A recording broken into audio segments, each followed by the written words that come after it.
C'est pourquoi il est dit que, oh, ce n'est pas sur Pierre, ce n'est pas sur Jésus, mais l'église de Jésus est bâtie sur la révélation de qui est Jésus. C'est pourquoi ne soyez pas dans la confusion. Alors, c'est pourquoi, allons-y maintenant pleinement. Qu'est-ce que ça voulait dire? Rome, ou plutôt, qu'est-ce que ça voulait dire? L'Égypte. Je vous ai dit que ça partait depuis la Genèse. Et cela a été amené jusqu'à faire l'enfant qu'on appelle Caïn, Abel, et Caïn tua Abel. Et on a vu cela dans la Genèse. Pour lire ça dans Genèse chapitre 4. Et on a vu là-bas comment Dieu chassa Caïn du jardin d'Éden. Il le chassa de la face des hommes. Et ils ont dit que Caïn a commencé à faire ses enfants. Il a fait Jubal Caïn, il a fait Jubal et tout cela. On a vu comment les fils de Caïn ont commencé à bâtir les villes. On a commencé à voir les fils de Caïn commencer à être des hommes qui faisaient qui étaient des forgerons. Ils bâtissaient, ils faisaient tout ce qu'on peut voir aujourd'hui comme invention. Ils savaient faire des instruments de musique. Ils savaient faire les instruments de chameau en musique, flûte, toutes ces choses. Et même aussi, ils savaient comment faire du fer. Ils savaient comment faire du bois. Tout ça, l'arranger du bois. Donc, quand on continue à voir, on se rend compte que les descendants de Caïn avaient commencé à montrer quel était leur objectif. Leur objectif, c'était de bâtir la terre. Donc, ce sont les descendants de Caïn qui ont bâti la terre. Et toute la civilisation qu'on a aujourd'hui sur la terre, c'est une civilisation qui est basée sur l'idéologie des enfants de Caïn. Donc, n'ayez pas peur, n'ayez pas honte de reconnaître cela. Mais tout ça, c'est Dieu qui a permis. Pourquoi? Parce que nous sommes dans des maisons. Ces maisons qui sont modèles. Des maisons étaient bâties par les enfants de Caïn. Oui, ce sont eux les premiers à bâtir les maisons. Ce sont eux les premiers à faire la civilisation dans laquelle nous nous trouvons. Nous ne devons pas avoir honte. Mais c'est une mission. Dieu sait pourquoi tout se passe ainsi. Oh, arrive-t-il une erreur en Dieu? Non. Donc c'est pourquoi, n'ayez pas honte. Tout ce que nous voyons aujourd'hui, Internet, les voitures, tout ce qu'on voit aujourd'hui, les inventions, la philosophie, les écritures, tout ça, la géométrie, tout ce qu'on fait aujourd'hui, les mathématiques, tout ça là, c'est de la civilisation qui vient des enfants de Caïn. Donc, n'ayons pas honte. Mais parce que quoi? Mais il y avait un plan. Il y aurait un message sur ça. Vous allez comprendre le message qui va nous amener à comprendre pourquoi le plan de Dieu nous amène à ce niveau. Vous allez comprendre pourquoi Dieu fit cela. Alors ça, ce n'est pas le thème de jour. Mais le thème de jour, nous sommes en train d'aller à savoir quel était le pouvoir de Pharaon. Où est-ce qu'il tirait cela? Ça venait depuis la Genèse. Et après cela, on a vu comment Dieu s'est fâché.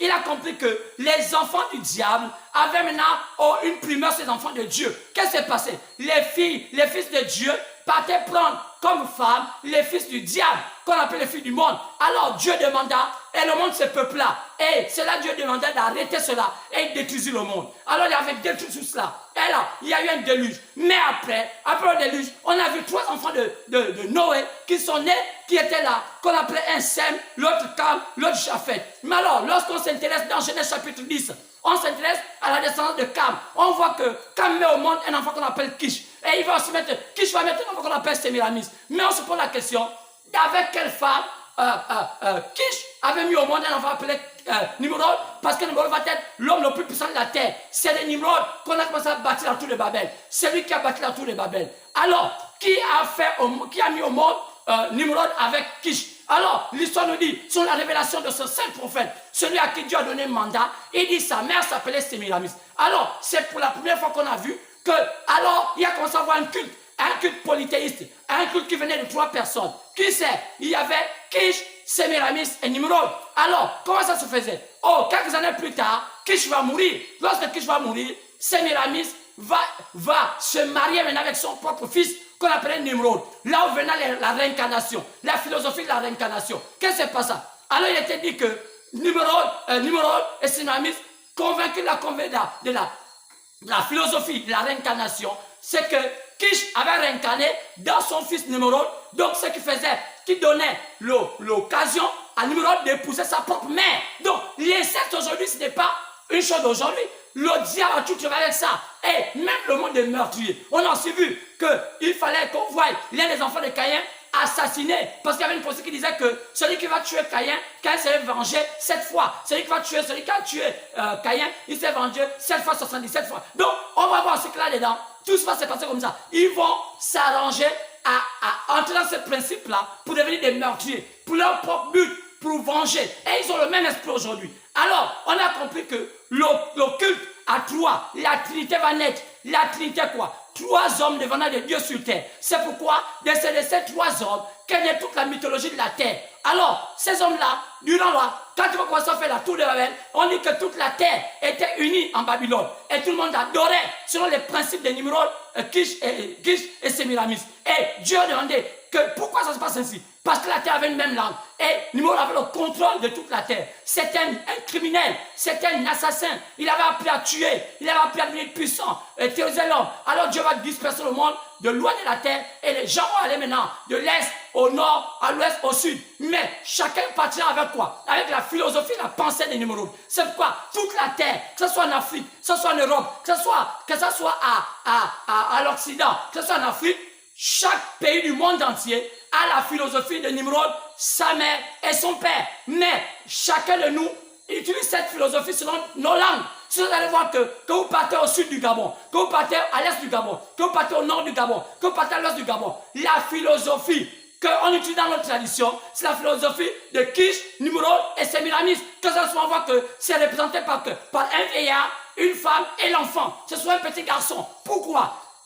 C'est cette philosophie-là que tout le monde a appris. Mais les gens ne savent pas où viennent ces choses. Mais les gens sont là, oh non, je danse le biti, oh je danse le melal, les gens le djembe, et c'est là. Et vous voyez, il y a tellement une confusion comme ça. Mais au temps de la fin, où tout le monde est censé connaître toutes choses, Dieu va se faire des ouins, des vrais ouins, qui vont éclairer. C'est pourquoi je pense que le Gabon a le droit aussi, comme étant un pays, comme étant aussi des humains, à connaître ces vérités, pour que nous on soit prêts à affronter le 21e siècle. Sinon, quel cas, le Gabon va avoir des soucis, le Gabon aura des véritables soucis. Mais Dieu m'a fait grâce. Oh, merci Seigneur, m'avoir donné cette force, donné toutes ces choses, alors que je ne connaissais pas ces choses. Je n'ai pas fait des grandes études de théologie, mais Dieu m'a fait grâce d'être son serviteur. Et j'ai le devoir de prêcher ces choses pour que ces enfants, celui qui entend cette voix, n'endurcisse pas son cœur, se sentent d'aller vers toi et dit Seigneur, je me répands d'être aussi mauvais. Je me répands d'être quelqu'un de ne pas être juste. Je me répands. Alors, frère, Nimrod a imbibé cela et toute la terre fut maintenant contaminée de cette religion. Alors, après que Babylone fut dispersée, le diable s'enfuit. Il se cacha en Égypte. C'est là où nous voyons l'Égypte. Donc, toute la connaissance qui était en Égypte, c'est la connaissance babylonienne. C'est quand vous avez remarqué que en Égypte, on appelait Kish, Hermès, oui. Hermès, quand on voit le H-E, oui, c'est Hermès. Oh, peut-être, je ne sais pas, j'ai Stafaniel. Vous connaissez bien, ça s'écrit quoi? H-E-R-M-E-S. Alors, Hermès, voilà. Donc, parfois, c'est même dans les parfums Hermès. C'était lui. C'est ce qu'on appelle aussi Bélus. Oh, on l'appelle aussi Mercure. Pourquoi? Mercure, parce que c'est lui qui consulte. Il était le père de la consultation. C'est lui Mercure. Ce qu'on appelait dans Actes chapitre 14, verset 8. Actes chapitre 14, verset 8. On appelait Paul Mercure parce que Paul prophétisait. Donc, le dieu Mercure, le consultant, le Nganga, c'est un Mercure. Il travaille sur le dieu Mercure. Oh, bien-aimé, est-ce qu'on comprend ces choses? Bien-aimé, moi je comprends ces choses. Parce que j'ai mis pied là-dedans. Je connais comment ça fonctionne. Alors, bien-aimé, regardons bien. Alors, mais comment on appelait Sémiramis en Égypte? On l'appelait une grande, la grande Réa. Donc, Réa là, c'était Sémiramis. On l'appelait aussi quoi? On l'appelait aussi Isis. Isis, c'était elle. Oh, Isis, c'était I-S-I-S. Isis, I-S-I-S. C'était cette femme qu'on appelait Sémiramis. Et son fils, comment on l'appelait? On l'appelait en Égypte Osiris. C'était lui, Osiris. Oui, donc c'est le même. Donc ils ont eu plusieurs noms. Alors, après qu'ils étaient en Égypte, l'Égypte était puissante. C'était les pratiques qui se faisaient en Babylone que l'Égypte avait hérité. Et c'est par ces pratiques-là que l'Égypte dominait toute la terre. Parce qu'on a remarqué que Abraham sortit de la Chaldée et la Chaldée est devenue tellement affaiblie qu'à la Chaldée, cela se trouvait à Babylone. Mais après, remarquez que c'est l'Égypte qui a reçu la puissance là. Satan s'est réfugié en Égypte. Et toute la puissance qu'on faisait en Chaldée, en Babylone, c'est la même puissance qui était répliquée en Égypte. Donc, il y avait beaucoup de choses. Comment dépasser un être humain? Comment connaître les fondamentaux? Quels étaient les symboles? Il y avait les symboles, le triangle. Il y avait, quel type le triangle? Le triangle était cette figure géométrique, le triangle équilatéral. Donc, c'était quoi? Un triangle équilatéral. José monta vanillien. Oh, ça montrait 3 côtés égaux. Et c'était comme ça, c'était comme ça, c'était comme ça. Et là, donc, vous voyez, ici, on parle de la sagesse, en bas, c'est la sagesse. Et puis, sur le côté, on parle de la force. Et puis, après, ici, on parle de la beauté. Alors, ce sont ces symboles-là et qu'on utilise. C'est clairement comme ça. Alors, donc, où est-ce que ce chose a passé? Oh, en Égypte. Où est-ce que l'Égypte a pris cela? Ils ont pris ça venant de la Babylone. Mais, il y a tellement de pratiques qu'on faisait en Égypte. Oh, il y a des choses, mais qui avaient un rapport avec l'être humain. Vous voyez qu'il y a même une science en Égypte. Oh, la science, la médecine, toutes ces choses-là. C'est en Égypte. Oh, comment on peut trouver un poison? Comment tuer quelqu'un? Comment on enterrer une personne? Vous allez voir que la science des momifications des humains. Oh, il y avait une science des morts en Égypte. Comment on peut devenir qu'un mort? Comment? Toutes ces choses-là. Il y avait une grande science. Et si on voit encore ces sciences-là, vous allez remarquer que dans la marche des peuples bantous, partant même de tous ces hommes-là, vous allez voir que, oh, même il y a un monsieur appelé Tirandom Toutoum. C'est un homme du Wellington, je pense, un ethnie Pan-Ouin-Fan. Alors, il parlait de l'histoire d'Akomamba. Mais qui, lorsqu'il parlait de l'histoire, partant du peuple Ngon, lorsqu'il parlait de l'Égypte, et il parlait de cette histoire, comment les peuples Fan ont traversé l'Égypte jusqu'à venir au Gabon, et dans tous ces endroits-là. Mais qu'est-ce qu'il est en train d'expliquer? Il est en train d'expliquer de comment ce peuple-là vivait en Égypte. Mais qu'est-ce qu'il pratique en Égypte? Oh, bien-aimé, on a besoin d'avoir des vrais serviteurs de Dieu, pas des blagueurs. Un pays ne peut pas être délivré avec des blagueurs. Un pays peut être délivré avec des hommes qui mettent les bases. Quand une maison qui n'a pas de base, une maison qui va se renverser. Oh, Gabon, ne tuez pas vos prophètes. C'est ce qu'a fait Israël. Et Dieu a fini par maudire Israël. Quand Israël tuait ce prophète, Israël a rejeté, sont en visitation. Combien de temps est-il au Gabon? Est-ce que tu sais que chaque pays a un temps de visitation? Alors, nous allons continuer. Quel était le pouvoir qui était en Égypte? Il y avait tellement de choses. Où on parle de la sexualité. Oh, pourquoi on parle de cette triangle? Alors, vous allez voir que même en Égypte, ce triangle va finalement être renversé. Il va être comme ça. Il va être renversé. Pourquoi il va être renversé? Regardez bien. Il était dans le mystère de la sémence. Alors, vous allez voir que ce triangle va être renversé. Pourquoi renversé? Le mystère de la sémence. Qui sait? Satan avait compris que le Dieu de la terre va être la femme. Car c'est elle qui reçoit la sémence. C'est elle qui met au monde l'être humain. Pourquoi le temps sont renversé? Le temps renversé ici, c'est un type de la partie génitale de la femme. Alors vous allez voir que l'Égypte, le Dieu de l'Égypte, c'était la femme. Oh, bien-aimé, est-ce que vous comprenez ce genre de choses? Vous ne pouvez pas comprendre ces choses. Même c'était Pharaon qui était au pouvoir, mais il adorait le Dieu triangle renversé. Qui veut dire quoi? Qui veut dire que nous les hommes des ténèbres, nous les hommes des lumières, nous les hommes bâtisseurs, nous croyons que le Dieu Tout-Puissant se trouve sur la terre. Le Dieu Tout-Puissant c'est le Dieu de la terre. Mais comment ils peuvent dire que le Dieu Tout-Puissant est de la terre, il n'est pas du ciel? Parce qu'ils ne connaissent pas le ciel. Nous, c'est là que le symbole des hommes des lumières, c'est un triangle renversé. Donc le triangle regarde vers le sol, pas vers le haut. Alléluia. Et c'est vrai. Alors, donc, vous allez voir que ce pouvoir va quitter l'Égypte, va maintenant aller où? Oh, elle va repartir en Babylone. Et avec les mêmes esprits. Et vous allez voir que Babylone va maintenant devenir un empire avec Nabuchodonosor. Après cela, ce pouvoir va maintenant aller où? Va maintenant aller aux mains des Perses. Vous voyez, les Perses aussi avaient aussi la même conception, les mêmes dieux. Mais c'était un royaume qui n'était pas aussi puissant. C'est pourquoi ils n'ont pas eu un grand règne. Et il fut balayé. Mais celui qui va prendre le flambeau, c'est l'empire grec avec Alexandre le Grand. Demandez aux Grecs, qu'est-ce qu'ils croient? Oh, Périclès, tout ce monde-là, Olympique, Olympio, Zeus, tout cela, qu'est-ce que ça veut dire? En Égypte, plutôt, en Grèce, le même Dieu, Sémiramis, Kish, Nimrod, vont encore se présenter à plusieurs noms. Vous allez voir que là-bas, on va parler Hermès, on va s'y parler, donc je parle en Grèce, on va s'y parler de Zeus, Zeus, c'est Nimrod, on va s'y parler là-bas d'Athéna, qui est Athéna? Sémiramis, donc les mêmes dieux. Donc en mythologie, ce sont les mêmes personnages, mais qui changent de fonction. Ça dépend de la manière se trouve. Oh, bien-aimé, il y a des choses et des choses. Vous allez les comprendre, ces choses. Et c'est ce qui fait que la Grèce fut le berceau de l'humanité. Le berceau de l'humanité. Pourquoi? Parce que c'est de la Grèce qui est partie presque toute la science qu'on connaît aujourd'hui. Ils ont pris ça de la Babylone. Vous voyez la médecine, tout ça, la géographie, tout ce qu'on fait là. Ce que les plus grands savants du monde sont nés de la Grèce. Pourquoi? Parce qu'ils ont hérité ça de la Babylone venant de l'Égypte. Alors, ils ont fait prospérer la terre avec toute la philosophie qui venait de quoi? De la Babylone, de l'Égypte. Et puis, c'est passé par les mains des Perses. Mais c'était clair. Tous les mythes, tous les dieux que vous voyez en Grèce, ce sont les mêmes dieux, ce sont les mêmes personnages. Nous, on parle de Kish, Sémiramis, et on parle de Nimrod. Alors, après le troisième empire, va nous avoir le dernier empire qu'on appelle l'empire romain. L'empire romain, c'est l'empire dans lequel nous vivons aujourd'hui. C'est là où on arrive. Qu'est-ce qui se passe?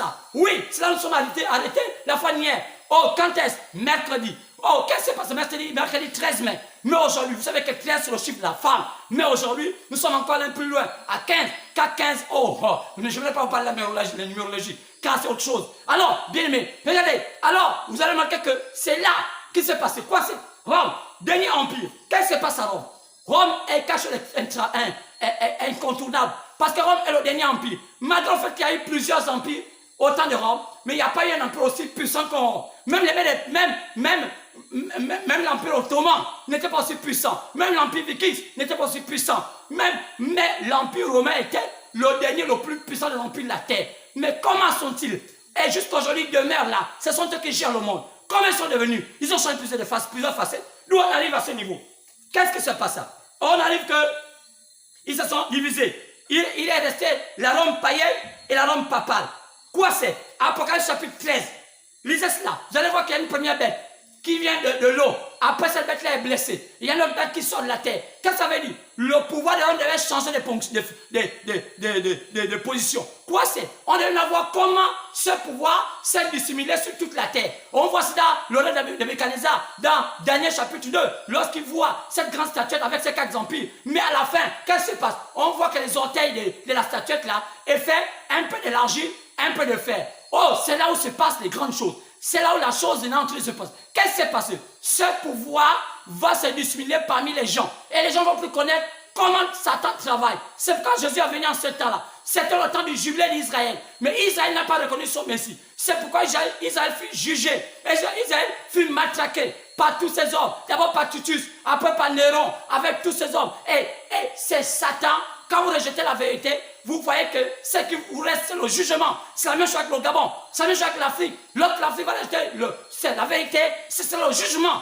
Quand l'Afrique est prête, l'Afrique est le dernier endroit où Dieu va visiter. Et je vous parle aujourd'hui, nous sommes au temps de l'Afrique parce que nous sommes au 21e siècle. Et l'onction est en train de quitter l'Amérique. L'Amérique est totalement morte. L'Amérique ne peut plus se relever. Et l'Afrique aussi. Combien de temps reste-t-il à l'Afrique? Je ne peux pas vous compter. Mais je sais dire que pour le Gabon, il y a aussi un petit temps. Combien de temps reste-t-il au Gabon? Chaque pays a toujours 50 ans, le temps de s'ouvrir les yeux. Mais je pense que quand on compte, on voit que le Gabon reste à peu près 15 ou 14 ans. Mais dans 14 ans, qu'est-ce qui va se passer? Si le Gabon ne se réveille pendant ces 14 ans-là, la suite, ce serait catastrophique. Mais je dis ça aux gens, ils ne croient pas. Ils n'avaient qu'à rester. Mais le jour que ces gens vont arriver, ils vont pleurer. Ils n'ont que les yeux pour pleurer. Continuez à faire les églises. Continuez à danser dans les maisons. Continuez à faire tout ce que vous faites. Mais un jour, vous allez pleurer parce qu'il y a une vérité qui sort, mais vous ne croyez pas. Chaque fois qu'une lumière vient dans un pays, les gens ne croient pas. Oui, pourquoi? Je ne dis pas que c'est moi la lumière, mais je dis que nous sommes au temps de la lumière au Gabon. Quand je peux vous montrer cela. Il y a eu des signes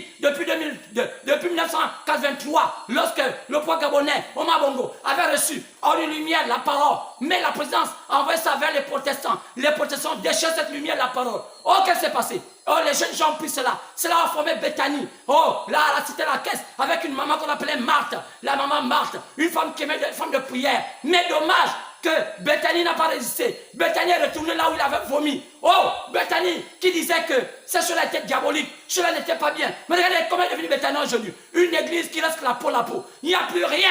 C'est une église politisée. Le diable travaille en puissance. Et ça fait naître toutes sortes d'églises qu'on voit aujourd'hui au Gabon, qu'on appelle les églises éveillées. Mais qu'est-ce que ça fait? Ce sont les républiques de Bethany à un certain niveau et des rébellions. Et à la fin, c'est devenu tout sauf les églises. Quoi c'est? Chacun essaie de faire à sa manière. Et ça, c'est d'attirer les âmes. Ça devient quoi? Du commerce. Et le commerce quoi? En Jésus. Chacun prend un peu la Bible, prend un peu des paroles ici, par-ci, et il prêche, dit que Dieu m'a envoyé. Ils vont dans les écoles, ils prennent des diplômes, ils s'habillent en toge, ils se filment, ils disent que non, moi je suis prophétesse, je suis pastoresse, je suis prophète, je suis pasteur, je suis évêque. Oh bien-aimé, quelle honte! Dieu n'appelle jamais un homme comme ça. Dieu n'appelle jamais une femme comme ça. Dieu jamais. Lisez votre Bible. Ce n'est pas un diplôme théologique que Dieu appelle un homme. Non.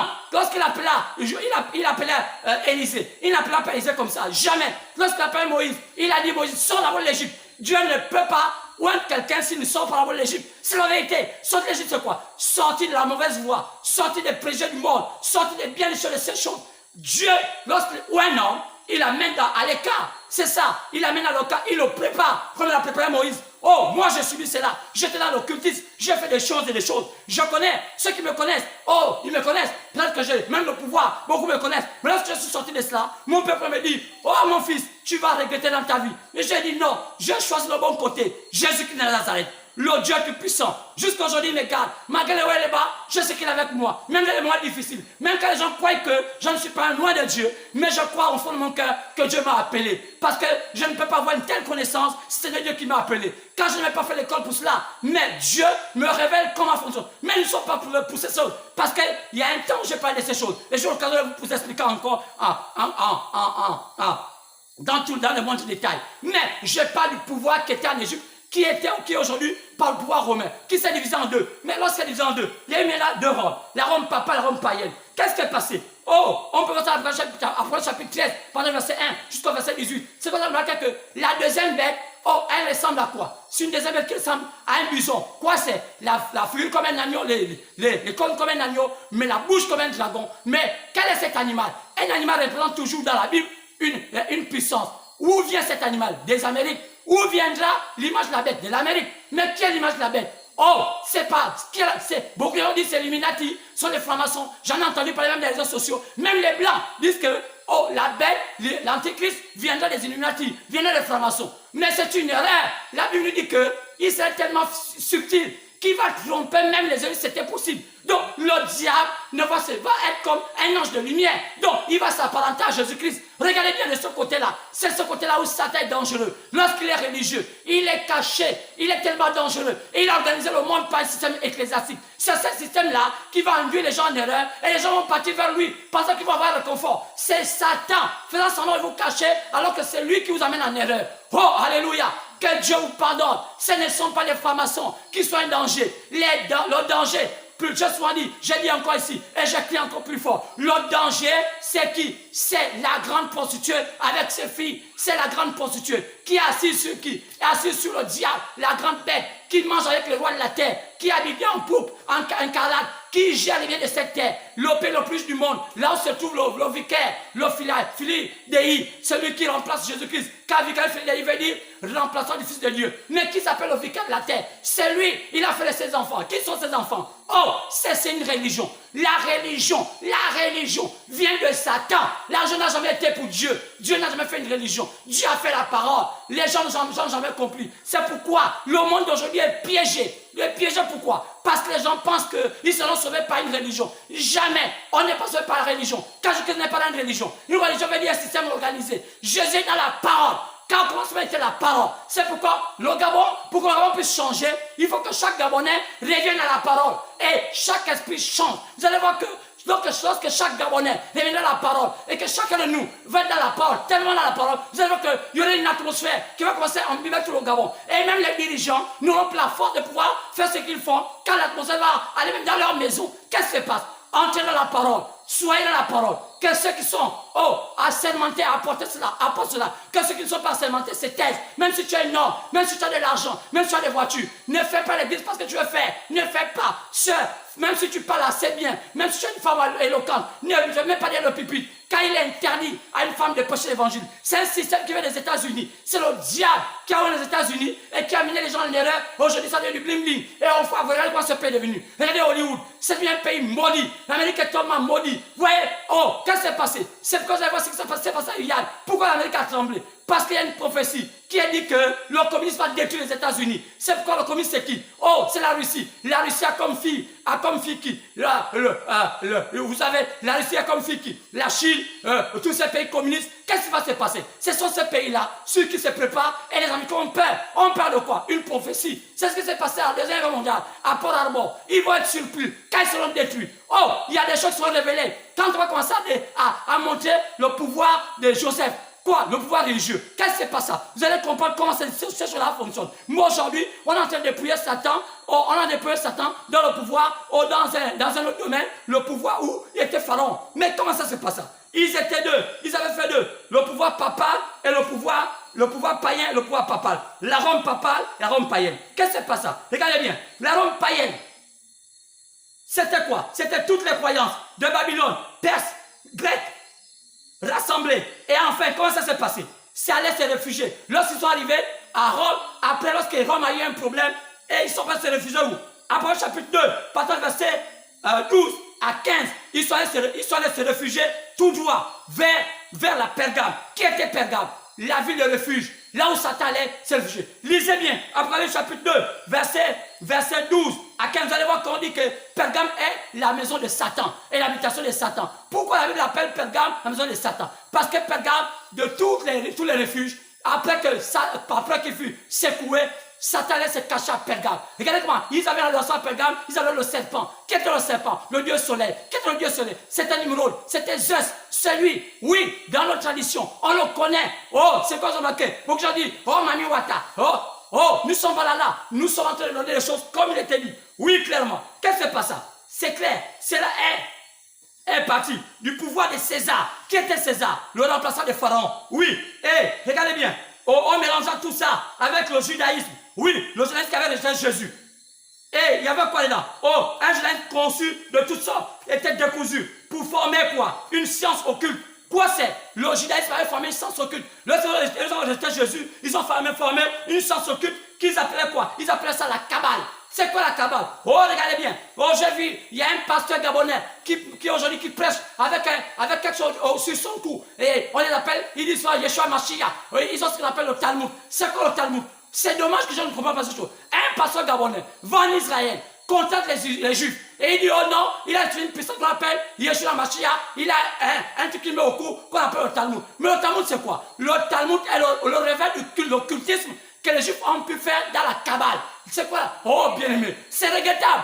Vous voyez les Gabonais, quand ils ne connaissent pas des choses, ils vont dans des pays, ils prennent des choses, et ils viennent appâter les aveugles, et ils disent, oh, tu dis Yeshua Mashiach. Mais mon Dieu, le Talmud, c'est quoi? Le Talmud n'est qu'une relique qu'on utilise dans la Kabbale. Mais c'est quoi la Kabbale? L'occultisme des Juifs lorsqu'ils rejetaient Jésus. Mais allez en Israël, demandez.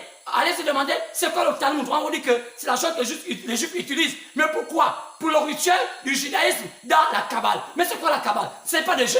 Mais dommage qu'il y ait des Gabonais, on les voit ici, même dans les télés, Yeshua Mashiach. Et ils parlent de trucs un peu comme Israël. On était en Israël, on a été soigné. Oh, quel autre? Un peuple qui ne connaît même pas les origines.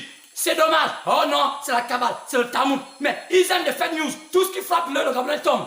Que Dieu vous pardonne. Que Dieu vous pardonne. Revenez à Dieu. C'est une malédiction de voir un pays qui n'a pas de base.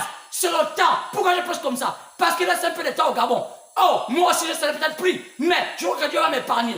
Parce que quand les démons vont commencer à envahir le Gabon, je vous dis que vous aurez seulement vos yeux pour pleurer. Parce qu'un pays qui reste Dieu, la sanction, c'est terrible. Et la pluie ne tombera plus. Il y aura sécheresse. Et ce jour-là, vous allez voir, vous allez pleurer. Oui, Gabonais, revenez à Dieu. Ne faites pas les églises. Allez-y, allez ouin. Cherchez les vrais ouin. Mettez-vous à genoux. Dites, Seigneur, je m'arrête là et te servir de manière sincère.